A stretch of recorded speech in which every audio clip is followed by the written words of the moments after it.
Hey there, everyone! That sexy nerd is back again, and we're here for the next episode of Overanalyzing Avatar. And which one is it now?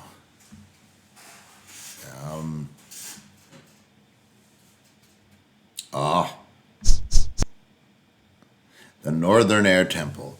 You know, I always loved this episode when I was a kid. I always loved it going on and everything, and I loved the whole flight aspect. But I feel like the episode has aged slightly poorly. But I don't know. Let's let this guy take over and let me see what his opinion is, and I guess I'll agree or disagree. So please smash that like button if you want to see more sexy and nerdy content, and subscribe if you think I deserve it. And let's do this thing, y'all. Gravity. Jingle, jingle. I remember that joke. So Sokka just roots around in his clothes here, like not his pockets, which means there's just like a bug on him, under his parka. He takes this realization very well. I would be less than okay with this. Much obliged, little bat thing. What is Momo anyway? I know his actual lemur. species name is a winged lemur, but there's only a few animals in the show that don't go by both of the names they're the fusion of. Sky bisons aren't called manatee bisons, thank God. Momo probably is a lemur bat based off of this one shot for book 2. I guess the answer I'm looking for is lemur bat, but the colloquialism would probably be winged lemur. What are you prattling about, child? Great grandpappy saw the Airwalkers last week. So wait, were you just soliciting money from your own grandfather? For his own story? What the hell, man? Remember when I said Sokka whittles? Yeah, he whittles. He's interested in things. He has hobbies. Anyway, my question is, what the hell is that? It's a squirrel something. Chipmunk detective. It's interesting that this mountaintop air temple seems like it's the most heavily constructed out of the other two. The other two have left room for natural space and greenery, but this one seems to engulf the entire mountaintop, even if it might only be from this angle. Wow. I didn't notice all the snow. I like this little competitive grin Aang gets here. The last time he probably ever got to stunt on some poor kid on a glider was before he even knew he was the Avatar. This is probably a bit of escapism for him back to those times, even if he seems pretty unimpressed with Teo as it goes on. Hey there, you're pretty good. Yeah, I know. Hell yeah, Aang, talk your shit. But I can do more than fancy gliding. Ooh, okay, I get that you're trying to show this kid up, but it really doesn't read well if the first thing you do after saying you're cooler than a paraplegic kid involves running. I know the point is that no one else can do this, even if they could walk or run, but still, you know, oh, it's a bad fucking look, dude. Another obvious one, but it cuts from Teo's sky drawing of Aang's face to Aang actually making that same face. Big dumb ears and everything. I really like how they don't make a big deal about Teo being in a wheelchair. Like, no one even says anything about it until the Mechanist mentions it offhandedly later when he explains why they're there. I feel like little inclusivity stuff like that really sticks in the back of a viewer's mind. This place is unbelievable. Yeah, it's great, isn't it? No, just unbelievable.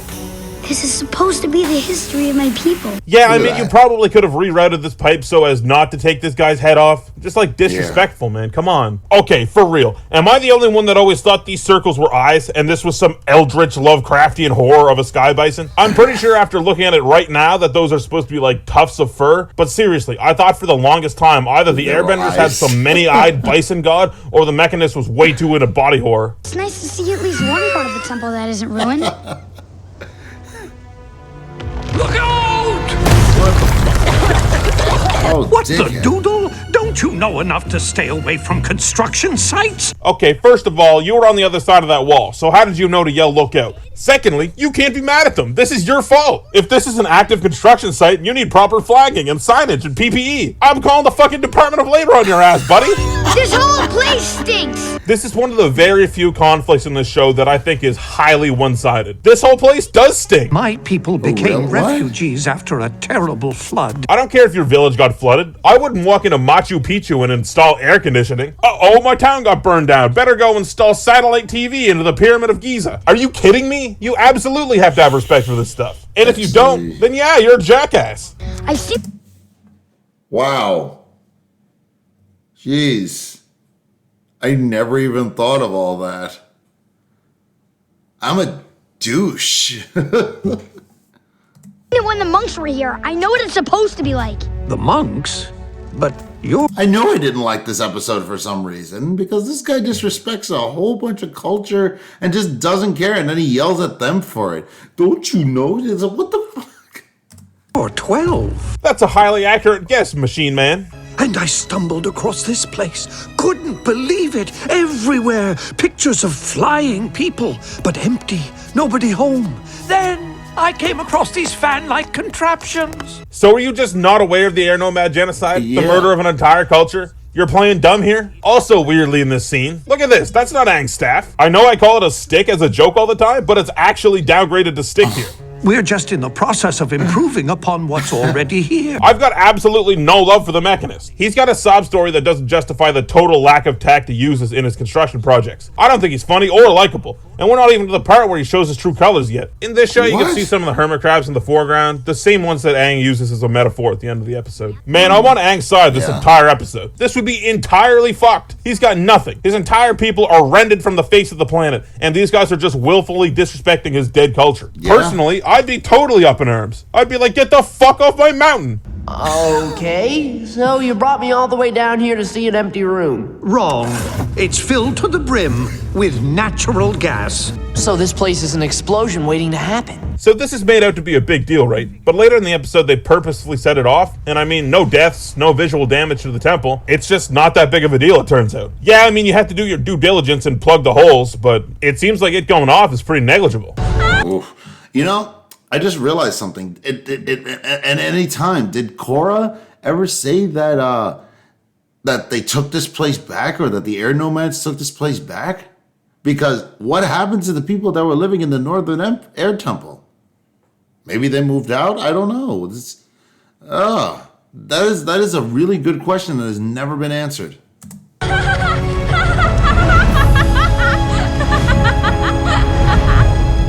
I can't believe I'm flying! Teo was right about the air. All I had to do was trust it. Let it carry me. Even though Teo's not an airbender, he really does have the spirit of one. I've been thinking, if you want to see what's in that room, I'd be happy to open the door for you.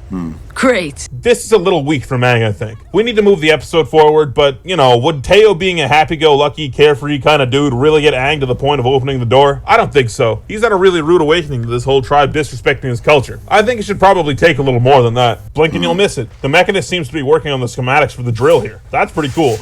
And that egg was just part of last week's lunch. Crazy. The egg he's talking about was actually in the basket of the air balloon model with a little smiley face on it. Aang gets pushed back from his own airbending move here just a touch. Might be the only time we ever see that without it being the primary purpose of the move.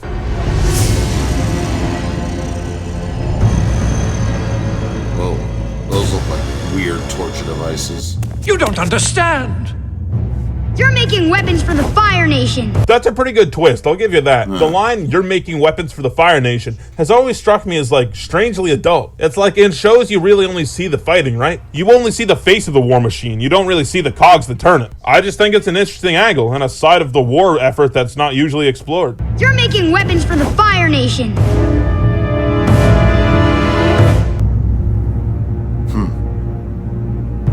You make weapons for the Fire Nation? There's Sokka Yes, again. Sokka, that is exactly what was discussed just before the commercial break. Thank Yeah. you. It was about a year after we moved here.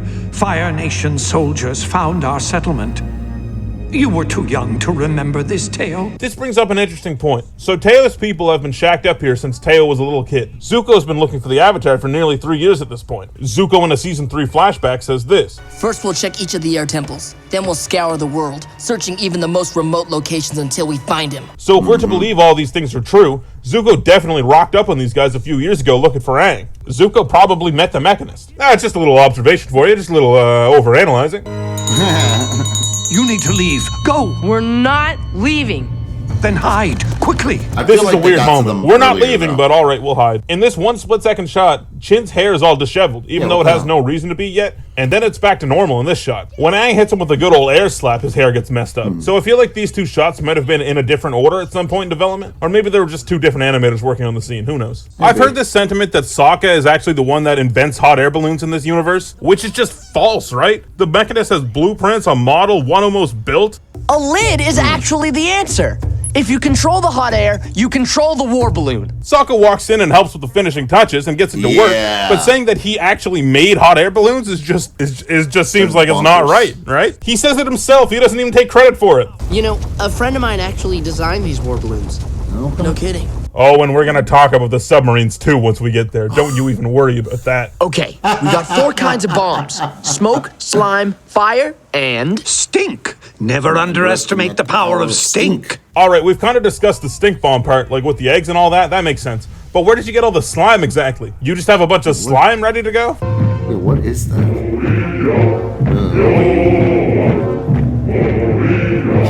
Okay, this is bad. Aang, they're dead, dude. If you didn't crush them with the snow, they'll suffocate in it. And if not, they're not on this mountain anymore, I'll tell you that much. This is like tens of people, dude. You can't do that and then act all high and mighty in the finale. And I've only had to use violence for necessary defense.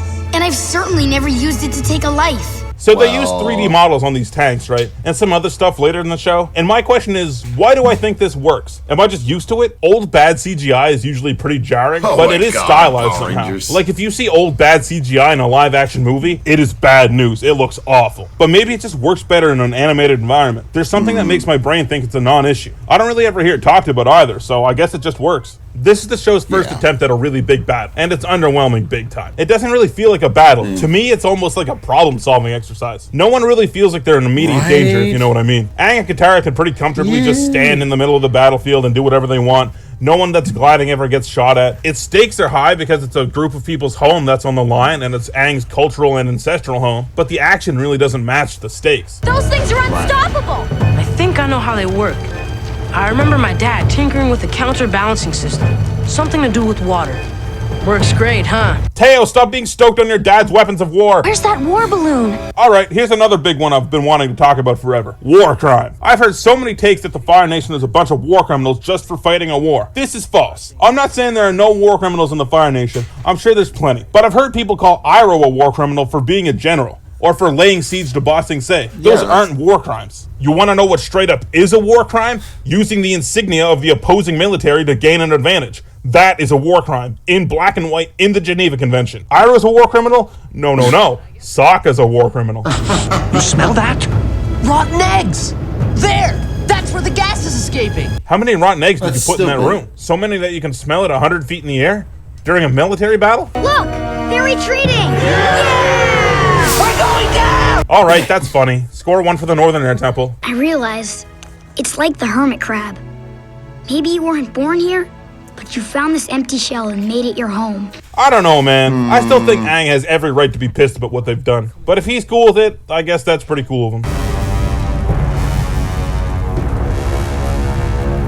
This defeat is the gateway to many victories. Well, here's the long form setup for the Day of Black Sun. Good thing this is in here, otherwise we might be on the Great Divide levels of filler. I've never really been a huge fan of this episode, and after watching it with my overanalyzing switch flipped on, I think it's even worse. I don't really see anything redeeming about this episode. These videos are my honest opinions, and I've been totally fair to each episode up to this point, so I gotta be honest about the negative ones too. I don't think anything works. The Mechanist is unlikable from the start. They try to justify his motives with the Fire Nation, but even if that works for you, he's still just being a dick by destroying a sacred cultural place. Teo is bland as hell. I bet you didn't even remember his name until I said it a bunch of times in this episode, right? He's a nice kid, just not very interesting. And like I said, the finale of the episode, the battle, the action piece, just doesn't feel like an action piece. Just nothing about this episode works. Once again, I couldn't have said it better myself.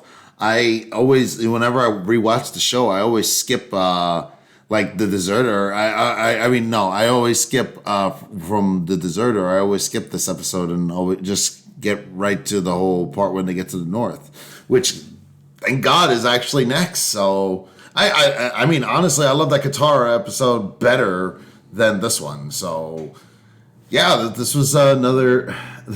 This was an eye opener, man. That's why I was like, yeah, this. I knew I had a reason for ignoring this episode most of the time. I remember I even showed it to a couple of friends. I almost skipped this one as well. Ugh. That would have been pissy. But anyway, what did you guys think of this episode? Let me know in the comments below. So please smash that like button if you want to see more sexy and nerdy content, and subscribe if you think I deserve it. And we're skipping right into the next episode, y'all.